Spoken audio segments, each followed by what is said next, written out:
Assalamualaikum warahmatullahi wabarakatuh. Alhamdulillahirabbil alamin. Wassalatu wassalamu ala asyrafil anbiya'i wal mursalin wa ala alihi wa ashabihi wa man tabi'ahum bi ihsanin ila yaumiddin. Wa ba'du, subhanaka la ilma lana illa ma 'allamtana innaka antal alimul hakim wa la haula wa la quwwata illa billahil aliyyil azim. Rabbi syrah li sadri wa yassir li amri wahlul 'uqdatam min lisani yafqahu qawli. Rabbi zidna ilma warzuqna fahma. Allahumma faqihna fid din wa 'allimna ta'wil. Allahumma anta rabbuna farzuqnal istiqamah. Amin ya Allah ya mujibas sailin. Sahabat sekalian pecinta bahasa Arab yang dimuliakan Allah Subhanahu wa taala, alhamdulillah kita bertemu dalam program belajar ilmu nahwu metode Syamil.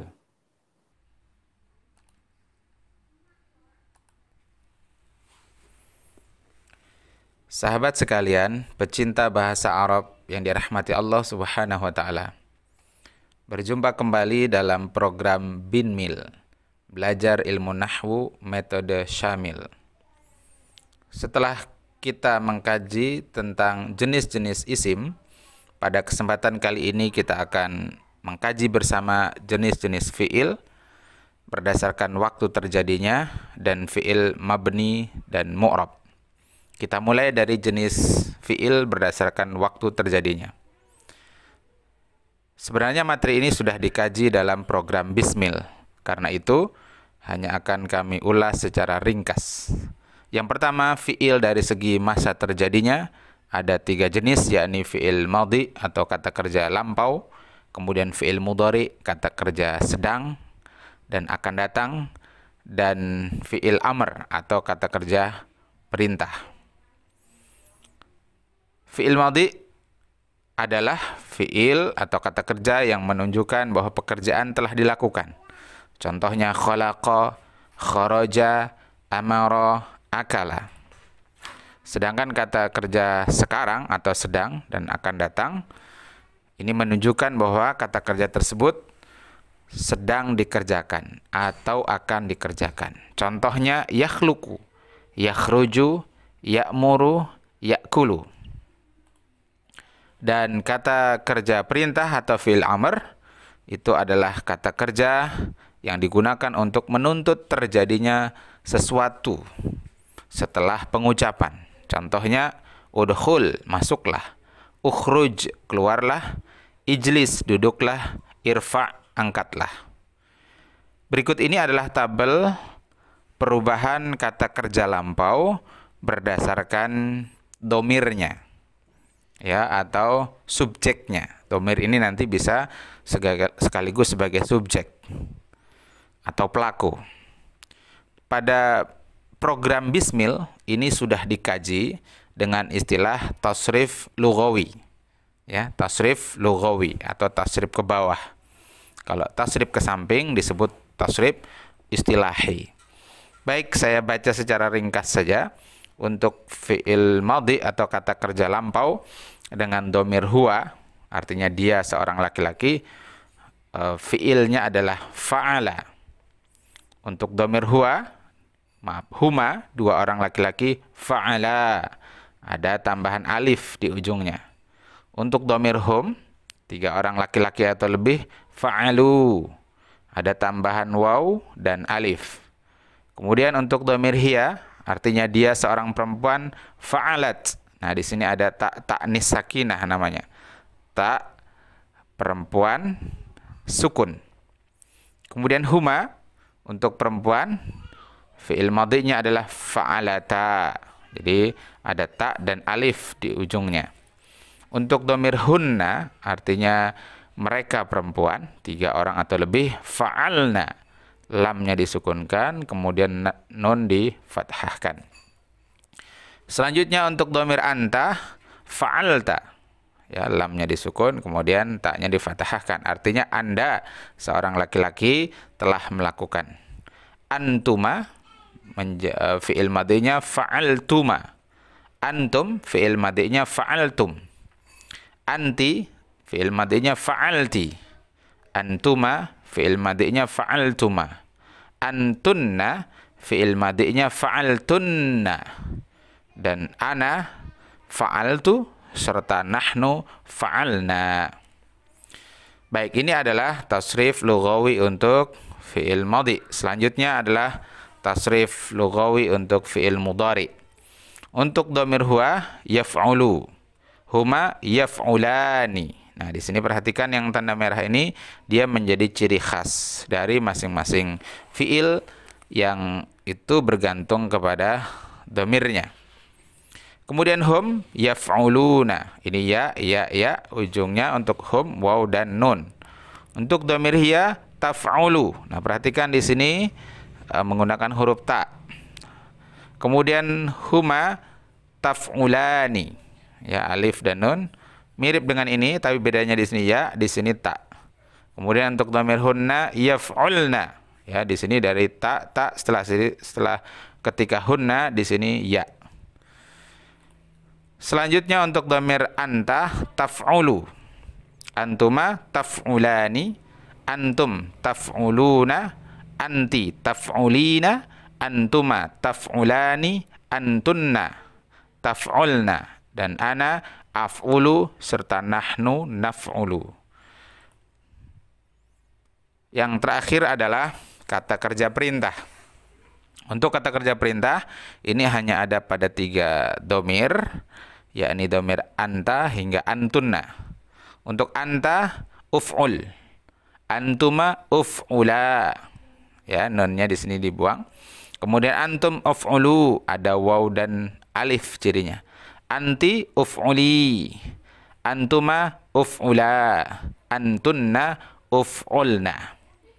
Nah, inilah secara ringkas 3 jenis fi'il berdasarkan waktu terjadinya dan perubahannya berdasarkan domirnya.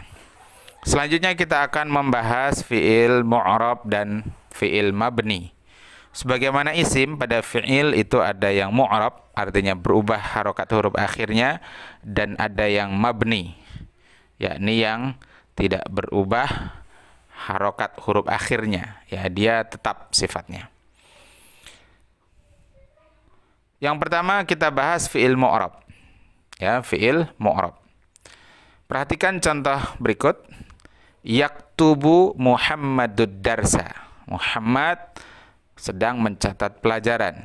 Kalimat kedua, la yaktuba Muhammadud darsa. Muhammad tidak akan mencatat pelajaran. Dan kalimat ketiga, lam yaktub Muhammadud darsa.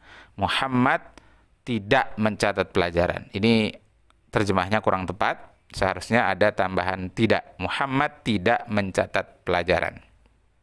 Ya. Nah, perhatikan kata yaktub. Pada kalimat pertama, huruf ba, huruf terakhirnya ini berharokat dhammah. Sedang pada kalimat kedua, huruf ba-nya berharokat fathah. Mengapa? Karena diawali lan nanti, ya. Dan pada kalimat ketiga, huruf ba-nya berharokat sukun. Artinya ada perubahan harokat huruf terakhir. Bisa dhammah, ya, bisa fathah, bisa sukun. Karena terjadi perubahan harokat huruf terakhir, inilah fi'il ini dinamakan fi'il mu'rab atau berubah. Bandingkan dengan sementara, ya, ada fi'il-fi'il yang mabni, yang tidak berubah harokat huruf akhirnya. Apa itu? Yakni seluruh fi'il madhi. Jadi seluruh fi'il madhi yang tadi sudah kita bahas di atas itu tidak berubah harokat huruf akhirnya. Kemudian yang kedua, seluruh fi'il amr atau seluruh kata kerja perintah semuanya mabni, tidak berubah harokat huruf terakhirnya. Dan yang ketiga, fi'il mudhari tertentu. Ya, secara umum fi'il mudhari itu adalah mu'rab atau berubah, kecuali fi'il mudhari tertentu. Nah, ini adalah contoh fi'il madhi. Ya, kataba di awal kalimat, sini kataba, di tengah kalimat tetap dibaca kataba. Ini menunjukkan dia adalah mabni. Kemudian seluruh fi'il amr, ini contohnya uktub hadzal darsa. Dia mabni dengan harokat sukun. Ketika di tengah, ya akhi uktub hadzal darsa. Wahai saudaraku, tulislah pelajaran ini. Dia juga begitu, mabni dengan harokat sukun. Kalau di sini tadi fi'il madhi, dia mabni dengan harokat fathah huruf akhirnya. Ya, baik, kita lanjutkan. Tadi sudah. Nah, sedangkan fi'il mudhari yang khusus atau tertentu, dia ini mabni. Apa saja itu? Ketika bersambung dengan nun niswah atau nun perempuan, dan ketika ditambahkan nun taukid atau nun penguat. Kita lihat contohnya. Apa itu nun niswah? Nun niswah adalah nun yang terdapat pada suatu fi'il yang menunjukkan jenis perempuan atau niswah, yang keadaannya itu berharokat fathah. Jadi mabninya itu dengan harokat fathah. Nah, fi'il mudhari dengan nun niswah itu terdapat pada fi'il dengan domir atau subjek hunna dan antunna. Ya, sekali lagi hunna dan antunna. Jadi jika kita kembali ke atas pada contoh ya tabel fi'il mudhari. Nah, ini hunna yaf'ulna. Nah, na-nya ini adalah disebut nun niswah. Nun yang menunjukkan bahwa pelakunya itu perempuan. Ya, hunna. Nah, ini hunna. Nah, nun ini disebut nun niswah. Dan antuna, ya ini taf'ulna. Nah, na-nya ini nun niswah. Apa bedanya ini? Kalau di sini yaf'ulna, diawali ya, kemudian di ujungnya sama, ya. Kalau pada domir antunna, di sini diawali huruf ta. Nah, begitu. Ini nun niswah. Baik, kita kembali ke materi tentang nun niswah. Pada Al-Quran kita bisa temukan ini dalam banyak contoh. Di antaranya bisa kita dapatkan dalam suratun Nur ayat 31. Allah Ta'ala berfirman, A'udzubillahi minasyaitonirrajim.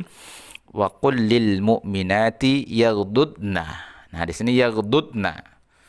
Berarti dia berdhamir hunna. Nah, nun yang ini disebut nun niswah. Ya, yaghdudna. Nah, nun niswah ini harokatnya fathah. Min absarihinna. Jadi, dan wahai Nabi, katakan kepada wanita-wanita beriman, yaghdudna, hendaklah mereka menundukkan min absarihinna, sebahagian dari pandangan-pandangan mereka, wa yahfazna. Nah, di sini wa yahfazna. Nah, nunnya ini juga nun niswah. Nun niswah, zotnya di sini sukun. Sama sini dotnya juga sukun. Yahfazna. Di depannya ada ya, ya berarti menunjukkan dia domirnya hunna. Wa yahfazna, hendaklah mereka menjaga furujahunna, kemaluan mereka. Nah, kemudian yang kedua adalah fi'il mudhari yang mu'rab, itu adalah jika bersambung dengan nun taukid. Apa itu nun taukid? Nun taukid adalah huruf nun yang bersambung dengan suatu fi'il yang berfungsi sebagai penguat atau penegas makna fi'il. Contoh, juga dalam surah An-Nur ayat 55 Allah Ta'ala berfirman, la yastakhlifannahum fil ardi. Ya, niscaya pasti Allah akan menjadikan mereka pemimpin di muka bumi. Nah, yastakhlifanna ini fi'il mudhari, berasal dari kata istakhlafa yastakhlifu. Ya, tasrifnya istakhlafa yastakhlifu. Nah, di ujung ini digandeng dengan nun taukid namanya. Nun taukid ini nanti ada dua, ada nun taukid khafifah dan nun taukid thaqilah. Nun taukid ringan dan nun taukid berat. Nah, ini adalah nun taukid berat, ya, ini cirinya dia bertasydid. La yastakhlifanna. Nah, dalam kondisi ini fi'il mudhari yang harusnya fa-nya ini dhammah, yastakhlifu, karena bertemu dengan nun taukid thaqilah seperti ini, maka dia wajib berharokat fathah. Istilahnya mabni alal fathi. Nah, inilah yang disebut bahwa fi'il mudhari yang seperti ini terkategori fi'il mudhari yang mabni. Nah, jika tidak didapati nun niswah pada fi'il mudhari dan nun taukid, maka fi'il mudhari itu terkategori fi'il yang mu'rab. Maka misalkan di sini yaf'ulu ini mu'rab, yaf'ulani ini mu'rab, ini mu'rab, mu'rab, mu'rab. Nah, hunna di sini mabni berarti dia. Kemudian taf'ulu ini mu'rab, taf'ulani ini mu'rab, taf'uluna ini mu'rab, taf'ulina ini mu'rab, taf'ulani ini mu'rab, taf'ulna itu mabni. Af'ulu ini mu'rab, naf'ulu ini mu'rab. Nah, ada satu lagi yang perlu saya sampaikan di sini sebagai tambahan, yaitu af'alul khamsah. Fi'il yang 5. Apa itu af'alul khamsah? Yakni fi'il yang huruf akhirnya itu ada nunnya. Nah, sederhananya begitu. Contohnya ini, yaf'ulani, ini termasuk af'alul khamsah. Ada nunnya di sini. Kemudian yaf'uluna, ada nunnya di sini. Berarti af'alul khamsah. Kemudian taf'ulani, ada nunnya di sini. Berarti di sini juga adalah ya termasuk af'alul khamsah, fi'il yang 5. Kemudian di sini taf'ulani, ada nunnya.